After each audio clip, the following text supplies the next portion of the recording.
Muy probablemente usted lo ha escuchado. Del dicho al hecho hay, sí lo ha escuchado, hay mucho trecho. Era un dicho que expresaba la inconsistencia entre decir y hacer. Mi padre siempre me decía, cuídese de aquellos que hablan mucho y hacen poco. Así que aprendí desde muy niño a desconfiar de aquellas personas que tenían una doble moral. Hablaban mucho y no hacían lo que decían.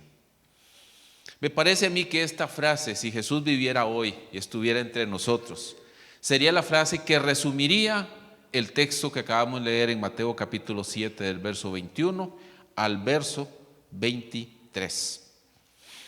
Una frase que describía perfectamente a los religiosos de la época de Jesús.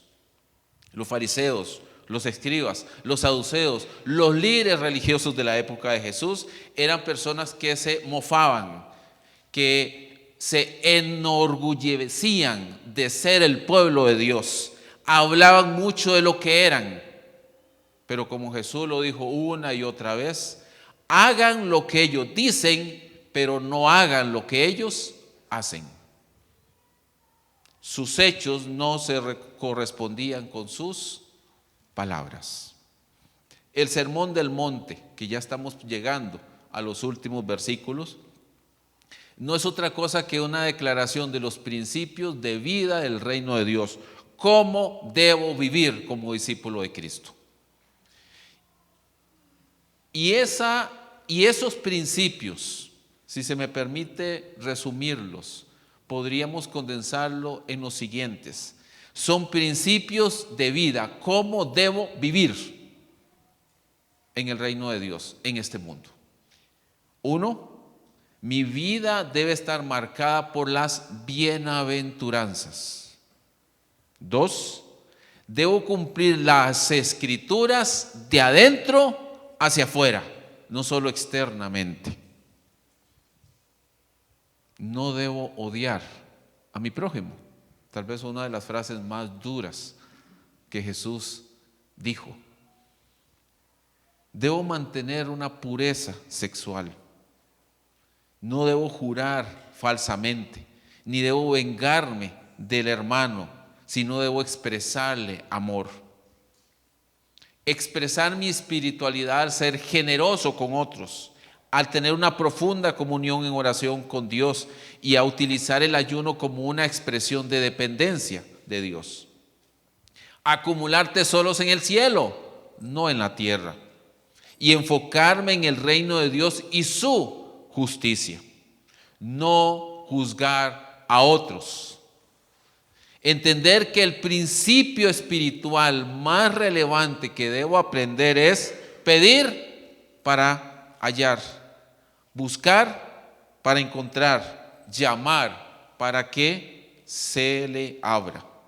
Seguir en el reino de Dios es seguir la senda estrecha y difícil que lleva a la vida eterna. Y sé cómo distinguir un falso maestro de uno verdadero porque conozco muy bien a Jesús y su palabra. Eso son hechos, no palabras. Así se vive en el reino de los cielos. Y para que esto quede más claro, Jesús termina sus últimas palabras del reino del Sermón del Monte dirigiéndose a sus discípulos para que ahora sí distingamos qué es un verdadero discípulo de uno falso y cuáles son las consecuencias de pretender ser un discípulo y no lo es. En los versículos 21 y 22 del capítulo 7, Jesús describe las características de un falso discípulo. No todo el que dice, y quiero que vayamos detenidamente observando las palabras que están ahí. No todo el que dice, Señor, Señor, entrará en los reinos de los cielos, sino el que hace la voluntad de mi Padre que está en el cielo. Muchos me dirán en aquel día, Señor, Señor. Verso 21 y verso 22 son versos paralelos. Permítame pararme un momentito y decirles que era muy común que un maestro como Jesús usara paralelismos. Paralelismos básicamente son dos frases o más que son idénticas en lo que quieren comunicar, pero lo está repitiendo con otra frase. Básicamente eso es una frase en paralelo. Era muy común en la época de Jesús que los maestros usaran esa frase. O sea, que él está usando las dos frases, pero está diciendo exactamente lo mismo, solo que lo dice de dos maneras diferentes. Así que el verso 21 y el verso 22 son dos frases diferentes para comunicar lo mismo. ¿Por qué lo hace así? Eso es como repetir lo mismo de otra manera para que lo entienda. Bueno, si no lo entendió acá, se lo voy a explicar de esta manera. ¿Ok? A eso es lo que se refiere un paralelismo.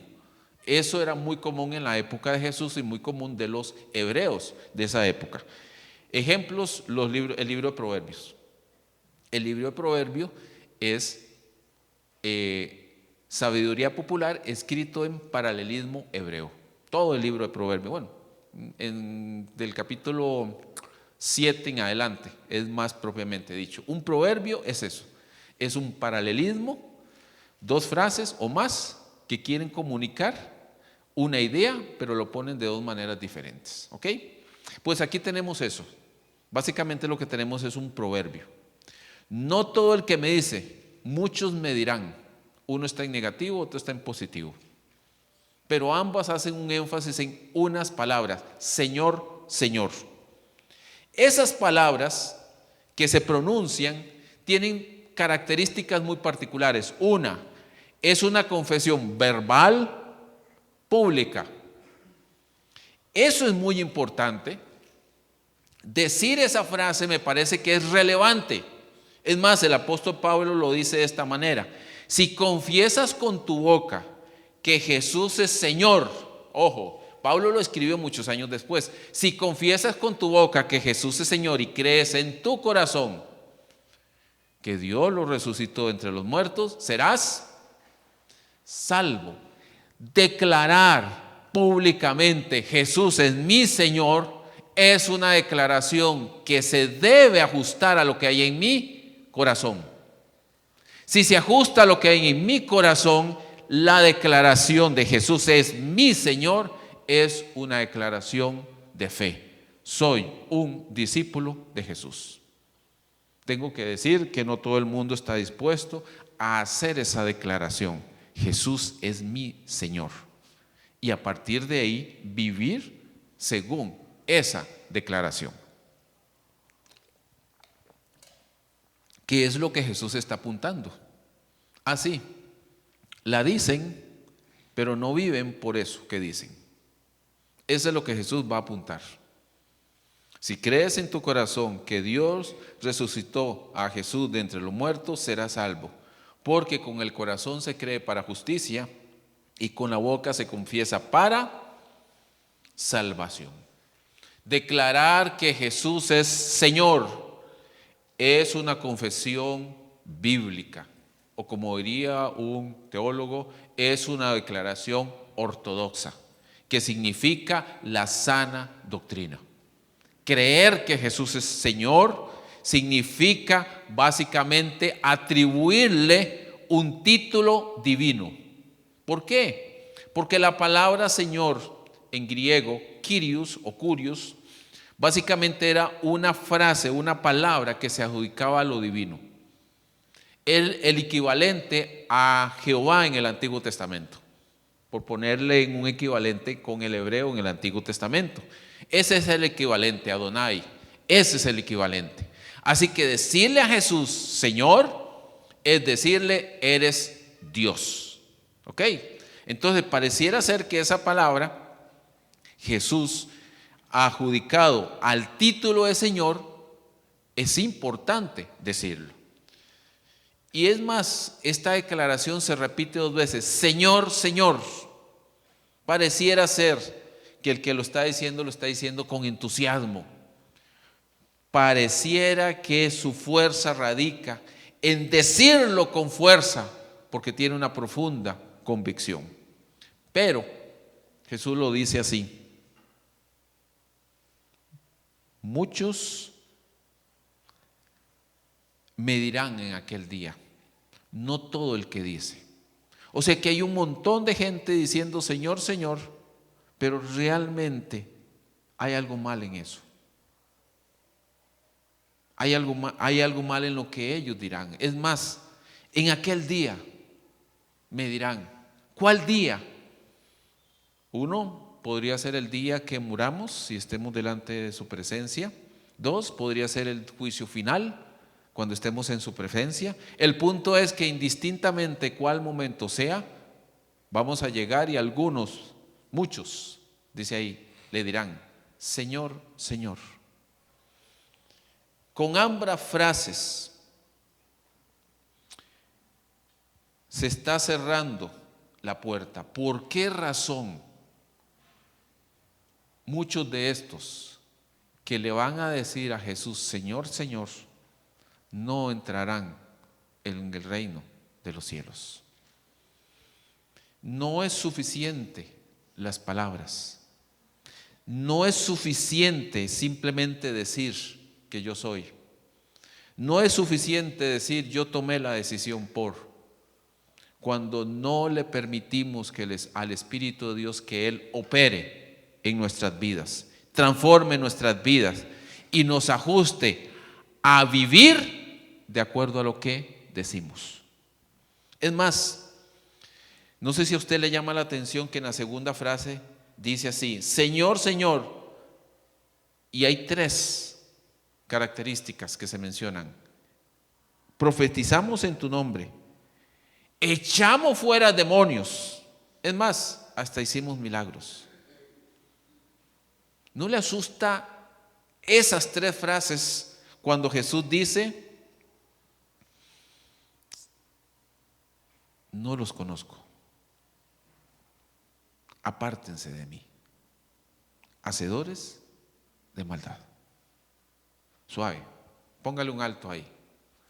Me estás diciendo que van a llegar muchos que echaron fuera demonios. ¿Cuándo fue la última vez que usted echó un demonio? Que hicieron milagros. ¿Cuándo fue la última vez que usted hizo un milagro? Y aún más, se pararon a hablar en el nombre de Jesús. Y aún así, con esas tres señales, Jesús les dice, yo no los conozco. Y es lo peor que en la Biblia puede decirse de Dios hacia una persona. No te conozco. Es la peor sentencia de Dios hacia alguien que dice ser hijo de Dios. Yo no te conozco. Apártate de mí.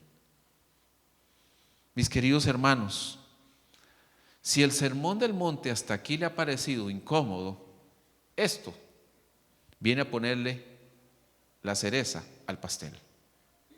Se vuelve más incómodo, porque aquí ya está hablándonos directamente a nosotros. ¿Cómo es posible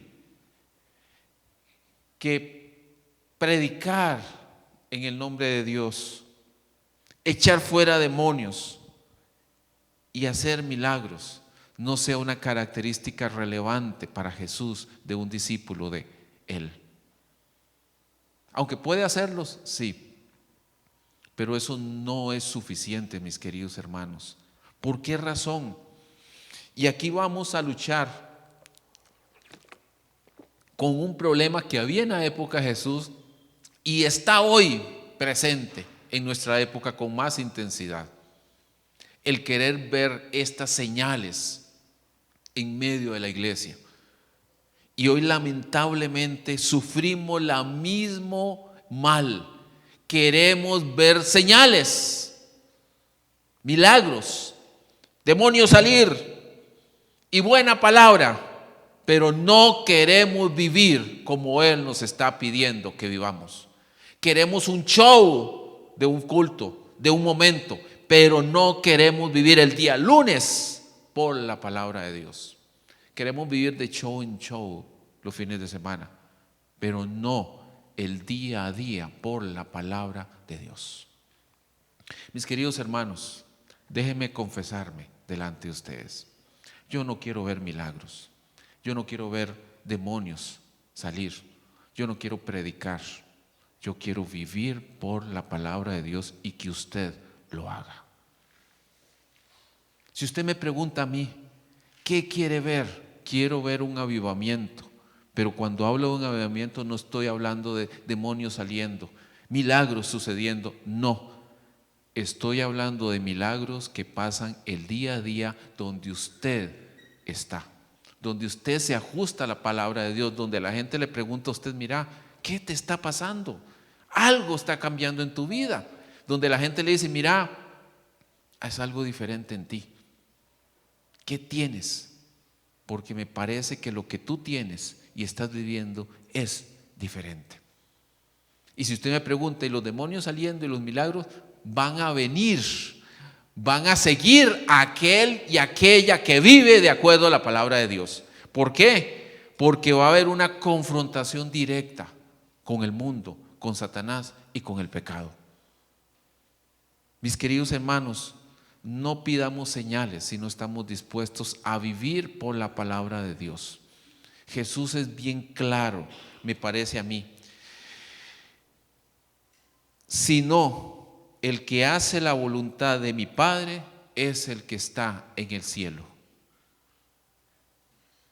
¿Y qué es hacer la voluntad del Padre?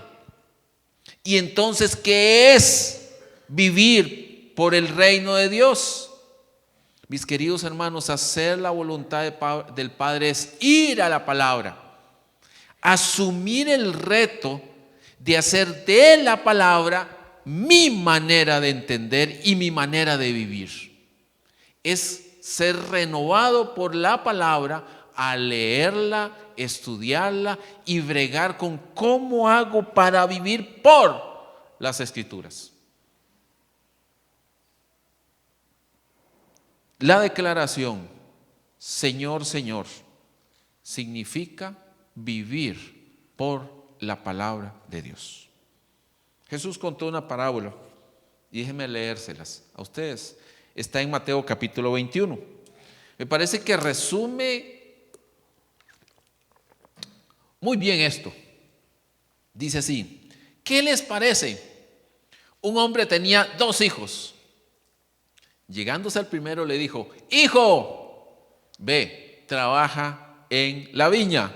Y él le respondió: no quiero. Pero después, arrepentido, fue. Llegándose al otro hijo le dijo lo mismo. Y él respondió: yo iré, Señor. Pero no fue. ¿Cuál de los 2 hizo la voluntad del Padre? ¿Qué me dirían ustedes a mí?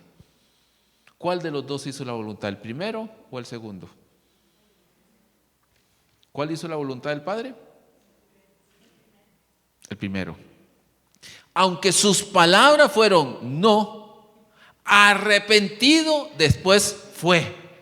Mientras que el segundo dijo: sí, Señor, claro que iré, hoy tengo unas ganas de trabajar, me muero por ir a trabajar, es más, ya me voy corriendo a trabajarte. Y apenas su papá se fue, dijo: no voy. Y no fue. El primero de ellos. Entonces Jesús dijo: en verdad les digo, le está hablando a los saduceos, le está hablando a los fariseos, le está hablando a los líderes religiosos de su época, a ellos les está hablando y les dice: en verdad les digo que los recaudadores de impuestos y las rameras entran en el reino de Dios antes que ustedes. Y le está hablando a los líderes religiosos. ¿Por qué? Porque ellos hablan y no hacen, mientras que estos arrepentidos van y obedecen lo poco que saben. ¿Y por qué les dice eso? Porque Juan vino a ustedes en camino de justicia y no le creyeron. Pero los recaudadores de impuestos y las rameras le creyeron. Y ustedes viendo eso, ni siquiera se arrepintieron después para creerle. Resume perfectamente lo que dijo en el Sermón del Monte. O sea, lo volvió a repetir, pero ahora más enfático. No es suficiente, mis queridos hermanos, hablar. No es suficiente decir si no estoy dispuesto a obedecer. Ser un discípulo de Jesús implica, sí, una confesión clara: soy un discípulo de Jesús. Voy a vivir para Cristo. Pero no es suficiente una declaración, y Jesús no está rechazando una declaración de confesión. No es que entonces mejor no digo nada. No, ese no es el punto. No es ese extremo de ahora no decir nada, entonces mejor me callo. No, es si vas a hacerlo, ten la convicción para vivir de acuerdo a aquello que dices. Si soy un cristiano, debo corresponderme entre lo que digo y lo que hago. Ese tal vez sea, y si se me permite la palabra técnica, una de las paradojas más grandes que tenemos. Una paradoja es una contradicción. ¿Sí? Básicamente es una contradicción. Aquí lo que nos encontramos es con un gran dilema o contradicción. Decimos que somos, pero no actuamos como decimos que somos. Entonces nos volvemos en una contradicción viviente. Jesús no está rechazando una confesión pública. Jesús no está rechazando una declaración verbal de Jesús es Señor. Lo que Jesús está rechazando es que, aunque lo dicen, no están dispuestas a vivir como Jesús, como Señor. Van a decir de labios para afuera, pero no van a vivir como dicen que van a vivir. Van a llamar a Jesús Señor, Señor, pero no se van a someter a su señorío ni a obedecer a su voluntad. Y aquí es donde Jesús pone una línea y marca una línea. Y una línea donde dice: ¿quién es? O recoges o desparramas. O estás conmigo o estás en contra mía. Y es que el cristianismo debería caracterizarse por esa marcada línea de separación. ¿Eres un cristiano? Sí. Ok. ¿Vives de acuerdo a lo que confiesas? La versión de Lucas, por cierto, todavía se vuelve más intensa en sus palabras, porque dice así en Lucas capítulo 6, verso 46: ¿por qué me llamas Señor, Señor, y no haces lo que te digo? ¿Verdad que está más intenso todavía? Lucas 6, 46. Si voy a llamar a Jesús Señor, lo tengo que reconocer como Dios, como el que tiene el control absoluto, total de mi vida, por el que marca mi destino, porque marca mi rumbo, porque me dirige hacia lo que debo o no debo hacer.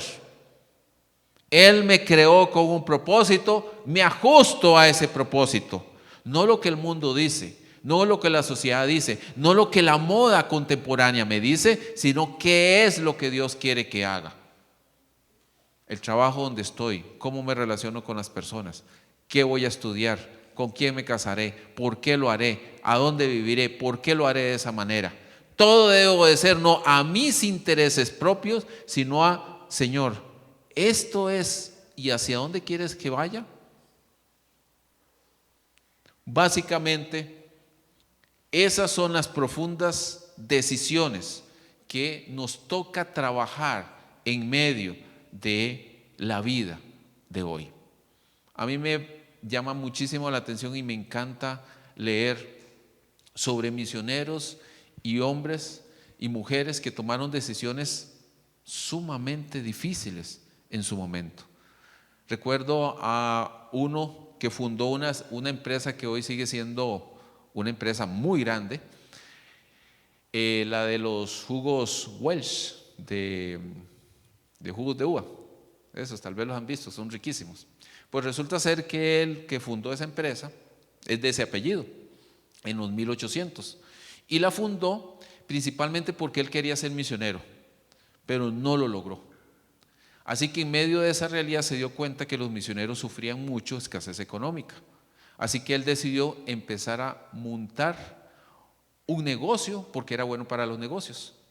Y con el dinero poder financiar obras misioneras. Así que lo primero que empezó a hacer fue jugo de uva para sustituir el vino en algunas congregaciones en las que tenían el dilema de si la cena se hacía con vino o con jugo de uva. Para nosotros el dilema está resuelto, jugo de uva y punto. No porque tengamos problema con el vino de lo que la Biblia dice, sino que nuestro problema es cultural. Vivimos en una cultura de borrachos. ¿Ok? Por lo tanto, el licor no debería estar entre la cena, puesto que tenemos algunos que tuvieron problemas con el licor y se vuelve un poco difícil decir, híjole, yo dejé el licor y aquí la cena la tomamos con jugo de uva. Entonces hay un problema cultural. ¿Ok?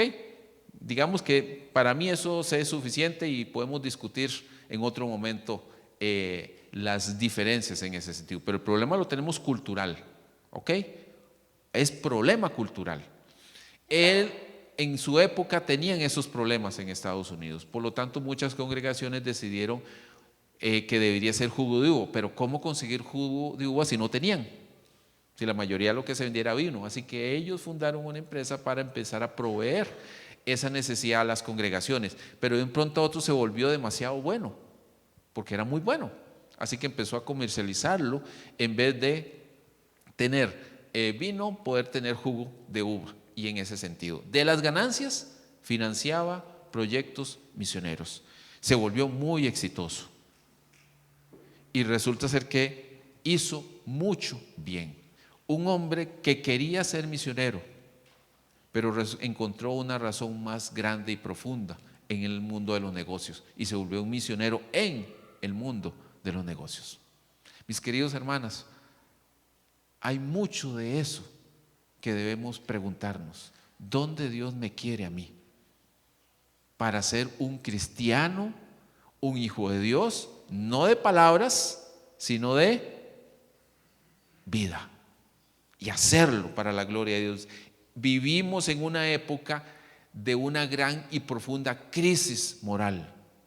La inmoralidad conductual nos afecta en todos los niveles. Corrupción a no más poder en todos los niveles. Corrupciones, y usted puede escuchar las noticias, y hasta ahorita el fútbol está manchado por una serie de corrupciones en España que está agarrando a uno de los equipos más poderosos del mundo en una serie de corrupción terrible, que uno no se puede imaginar hasta dónde puede llegar. Y de ahí en adelante todo lo que usted se puede imaginar, tanto aquí en Costa Rica como fuera del país, niveles de corrupción espantoso. Y la gran pregunta es, ¿aislarnos de eso solucionará el problema? Decir, no, es que la política es mala, es que la economía es fea, es que el dinero es dañino. ¿Aislarme va a provocar un cambio? Déjeme darle la respuesta. No. Más bien todo lo contrario, debemos ir ahí. En el mundo de los negocios, en la política, en todas las áreas de la vida. ¿Por qué razón? Porque es ahí donde debemos vivir y hacer las cosas según la palabra de Dios. Ahí. Me encanta saber que Jesús nos ha mandado a vivir la vida donde estemos. ¿Cómo decirlo? El modelo a seguir no es ser alguien que vive la fe metido dentro de la iglesia, sino el modelo a seguir es alguien que vive la vida afuera, donde está. Si es un hombre de negocios, una mujer que está en el mundo empresarial, va a vivir con ética, transparencia, fidelidad a Dios y a las normas que existen. Necesitamos hoy verdaderos cristianos que confiesen a Jesús como Señor, tanto en su vida privada como en su vida pública, que vivan de acuerdo a esta gran declaración: Jesús es mi Señor, por lo tanto vivo para Él, trabajo para Él, hago de mi vida familiar para Él, puesto que tengo un jefe, pero en última instancia a quien le tengo que dar cuenta es a Dios. Hace muchos años, muchísimos años, se escribió sobre el impacto del cristianismo en el mundo de los negocios y cómo la fe puede afectar profundamente a una vida piadosa y provocar hombres y mujeres responsables en el trabajo. Hace muchísimos años el cristianismo perdió, los cristianos perdimos la ética del trabajo. Ya hoy no era como antes, que antes se decía: ¿qué es cristiano? Íntegro, responsable, trabajador y demás. Hoy muchos de nosotros lo dudamos, y me incluyo, estando en el mundo de los negocios, no trabajando directamente en la iglesia, sino trabajando allá afuera como profesional y como profesor universitario, que a veces yo digo que mis estudiantes no me digan si son creyentes o no, mejor que no me lo digan, ni yo mismo digo que lo soy. Yo les demuestro a ellos la ética como docente. ¿Cómo? Siendo el docente que ellos necesitan, y punto. Si ellos me dicen: profesor, es que usted es diferente, qué dicha, pero que me lo digan ellos, no yo. Yo voy a conducirme como un profesional, como docente. Les voy a pedir, les voy a exigir, les voy a dar, les voy a ayudar, siempre y cuando me mueva en la ética profesional que me lo permita. O sea, yo no voy a pasar a un estudiante si no tiene las notas que debe tener. No lo voy a pasar. Si se quedó, se quedó. ¿Qué voy a hacer yo? Y no me puede decir: profesor, es que estoy pagando. No, no me está pagando a mí. Usted le paga a la universidad para que yo le dé la mejor calidad educativa que puedo darle. Le corresponde a usted ser el mejor estudiante para asimilar eso y cumplir este estándar. Si no lo cumple, lo veo en el otro cuatrimestre. Y salado, porque soy el único que doy este curso. Y he tenido estudiantes 2 veces en mi curso. Y salados, no hay otro profesor, soy el único. Y no soy un mal profesor, creo yo, pero me conduzco por la ética profesional. ¿Por qué? ¿Porque la U me lo exige? No, porque Dios me lo pide. Ese es el punto. Dios me lo pide que sea así, por lo tanto soy así. Y a partir de esa manera de ser, cumplo con la disposición de la universidad que me contrata. Mis queridos hermanos, no quiero oír, y el Señor tenga misericordia de mí y me perdone, pero jamás trato de vivir, y le pido que usted piense lo mismo y trate de vivir de esta manera, que esta declaración nunca la oiga usted. Jamás te conocí, jamás te conocí, que eso usted jamás lo escuche. Apártate de mí, usted que hace iniquidad. Que ese jamás sea una frase que usted escuche de Dios para su vida. Y la única manera es obedecer al Señor y vivir de acuerdo a su palabra.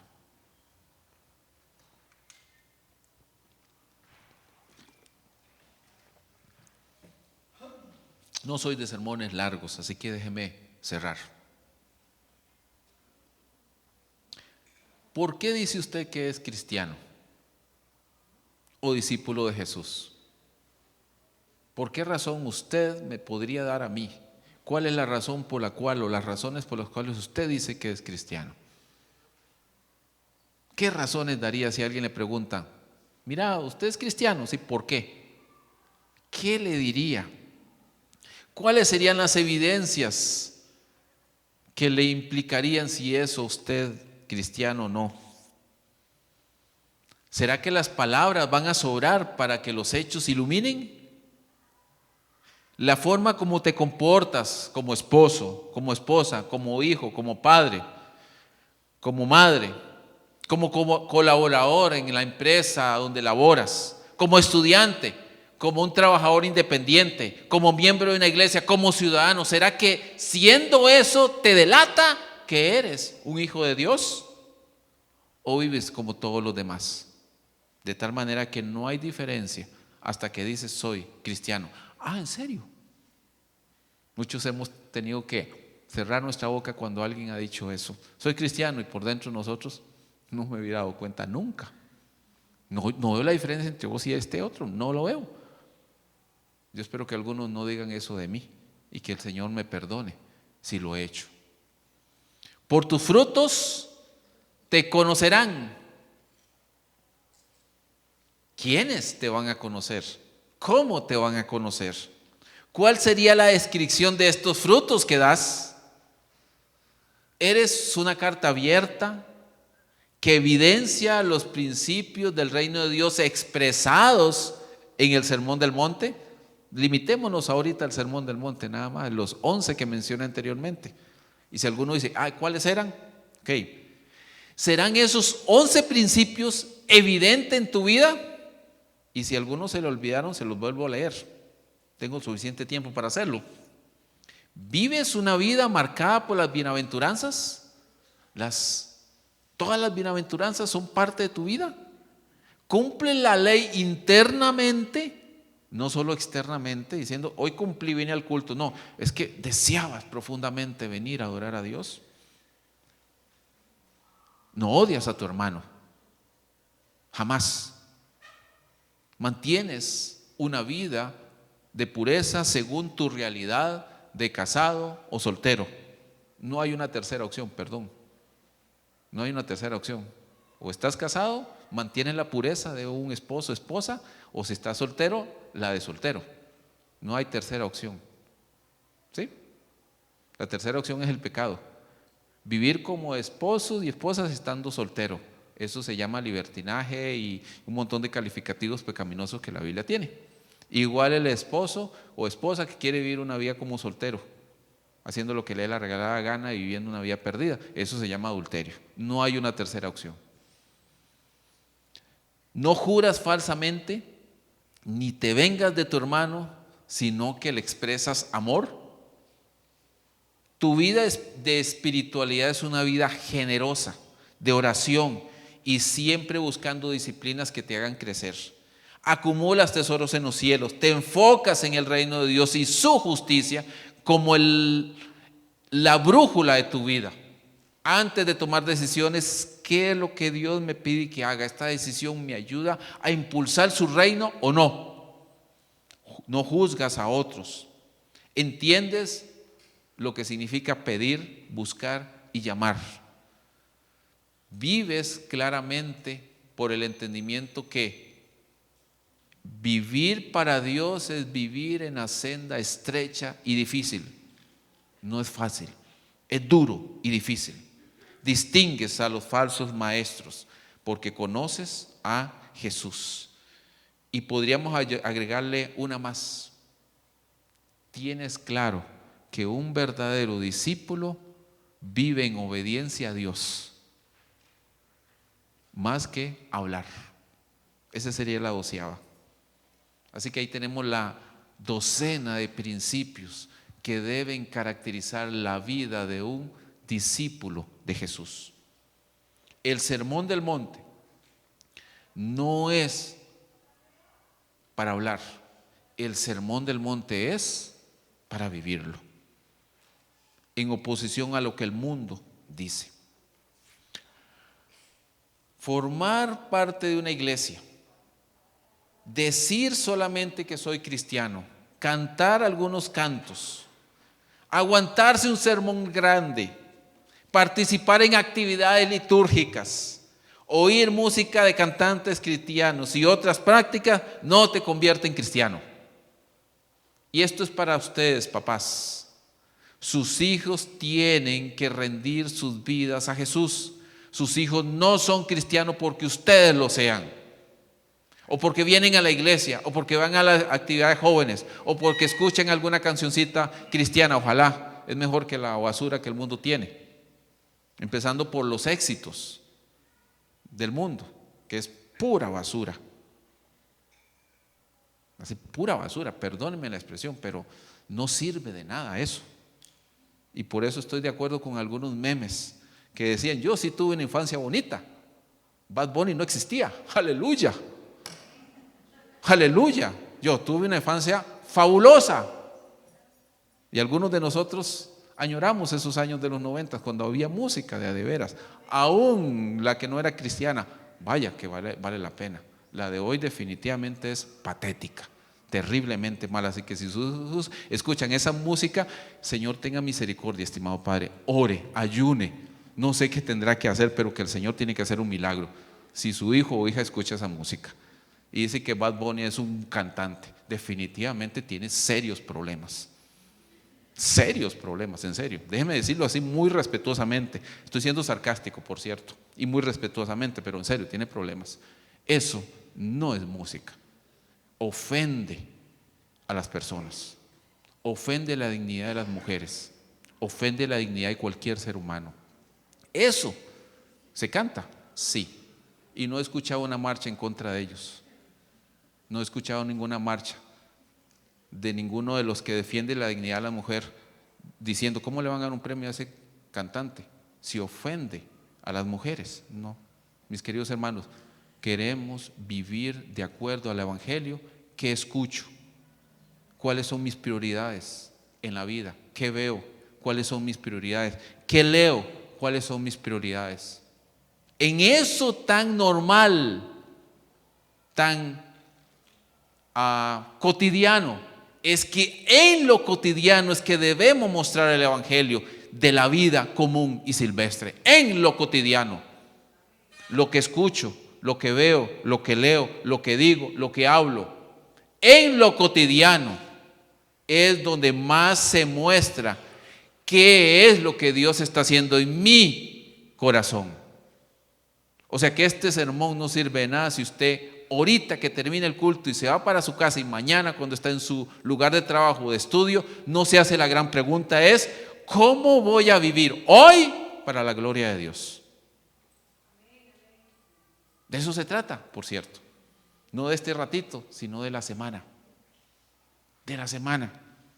La clave no es este momento. La clave es que esta es una llamada de atención para vivir la vida para la gloria de Dios. ¿Qué tipo de hijo eres? ¿Qué tipo de hijo eres? ¿El que arrepentido va y hace la voluntad del Padre? ¿O el que siempre dice que hará, pero nunca hace? De tal manera que entre el dicho y el hecho definitivamente hay un gran trecho. Y para los cristianos se puede volver muchísimo más grande.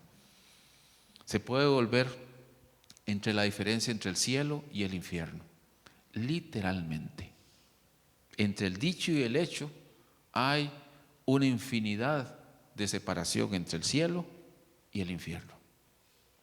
Puede marcar eso. No todo el que me dice Señor, Señor va a estar en el cielo. Si eres un hijo arrepentido, tienes que hacer la voluntad del Padre. Y es aquí donde viene la parte más difícil. ¿Y ahora qué voy a hacer? Y eso es para usted, no para mí. Yo ya tomé ese compromiso hace más de casi 30 años, 29 años, cuando entregué mi vida a Jesús. Y a partir de ahí, una de las cosas que he tratado de hacer es vivir mi vida de acuerdo a las Escrituras y su palabra, que me ha costado un montón. No soy perfecto, ni lo he alcanzado. Me falta muchísimo más para aprender. Pero mi necesidad profunda es cómo vivo el Evangelio en mi vida diaria, en lo que hago como padre, que no soy el mejor padre, y están mis hijos que se lo van a decir, no, no es el mejor padre, no, no lo soy, nunca he pretendido serlo. Pero ellos saben muy bien que una de las cosas que yo les he repetido una y otra vez, me voy a equivocar, pero prefiero equivocándome, estorbándoles a ustedes para que vivan para Dios, que no haber hecho nada. Así que les voy a estorbar, voy a hacer perdónenme la expresión, voy a hacer una patada en el trasero para sus vidas, los voy a estorbar. Pero si les voy a estorbar, ojalá sea para que vivan para Dios. Y el día de mañana, cuando esté muerto, se lo he repetido a ellos, van a decir, sí, mi papá tenía razón. Lástima que nunca se lo dije, no es un problema, no me interesa. Pero si viven para la gloria de Dios, estaré contento. No viven para mis criterios, vivan para los criterios de la gloria de Dios, no los míos. De eso se trata ser un padre. Hacer lo posible para que sus hijos vivan para la gloria de Dios. Hacer lo posible para que en familia vivamos para la gloria de Dios. Pero eso no es fácil. No es fácil. Es un camino estrecho y difícil que lleva a la vida eterna. El otro camino creo que ya se dijo con suficiente razón. Amén. Incline su rostro un minutito.